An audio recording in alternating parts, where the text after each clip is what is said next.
It didn't get much news coverage. It didn't get much attention beyond a small neighborhood. But this month last year, a Lawrenceville family suffered a tragic loss. And ever since, they have found a way to grieve together. Matt Pearl has the story in this week's Untold Atlanta.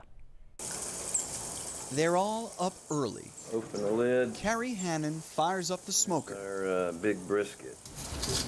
His wife, Sherry, starts a fire. Definitely going to be an outside kind of weekend. All right, good morning. And their son, Will, prepares to ride. Start of day 4, the final push home. It's all for Luke.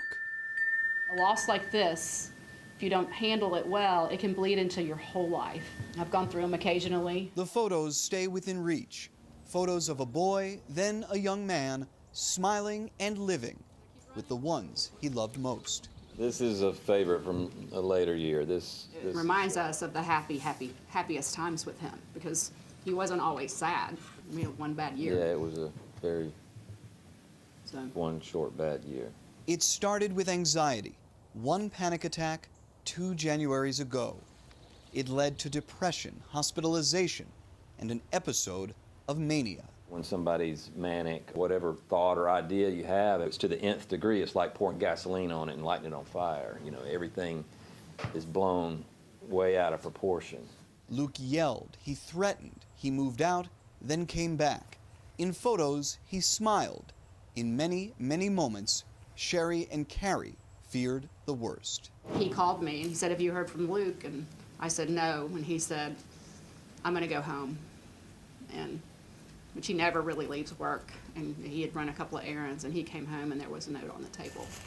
Today, at a tucked away spot in a park close to home, is a marker where last January, Luke Hannon took his life.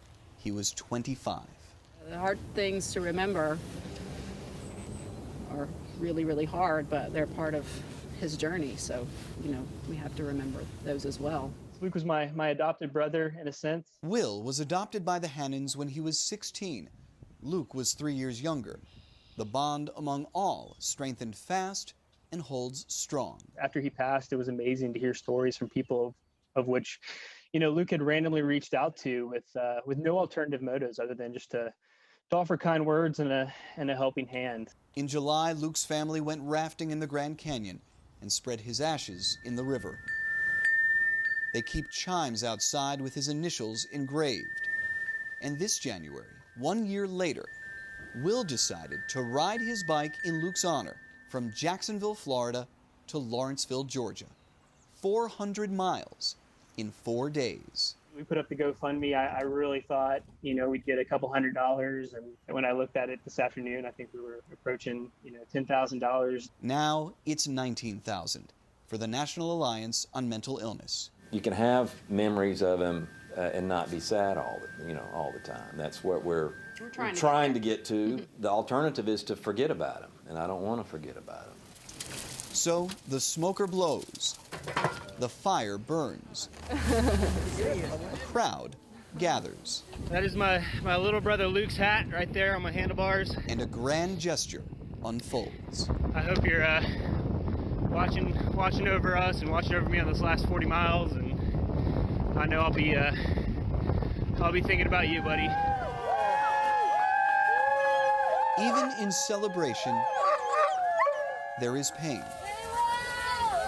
There is always pain. I'm so proud of you. Oh my God. But there is also no choice but to forever remember. I was having a hard time not crying for the last 20 miles. No doubt, man. He's always there with us. You know, these topics, anxiety, mental illness, suicide, these are difficult subjects to discuss publicly, which is part of why Luke's family wanted his story told. They want to help break the stigma. They want people to reach out when they feel like they might need it. To that end, we've got a full list of resources. Check out the link on my Facebook page, Matt Pearl, 11 Alive.